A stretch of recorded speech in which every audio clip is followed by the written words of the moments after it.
қазақ күрес шапанын аламыз. Немесе сырт киімді қолдануға болады. Бір жақ шетінен екі қолды созып тұрып, қырынан көрсетеміз. Қолды жұмып ұстап тұрып шетінен оң жақтан сол жаққа жылжытамыз. Қысып қолды жұмып, ашып, ең шетіне дейін жылжытамыз. Орташа жылдамдықпен орындаймыз. Қолды қысқан кезде барынша қысып, босатып отырамыз.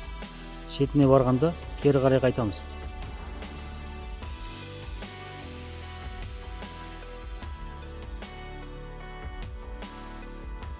Осы жаттығуды барып қайтқанда бір рет, екінші рет, 3 мәрте орындаймыз.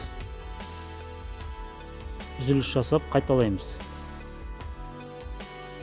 Қолдың, білектің, саусақтың бұлшықеттерінен алған жаттығулар.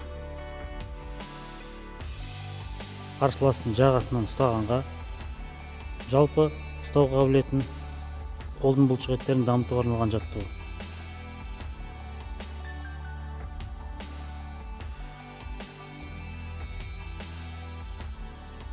Жақсы.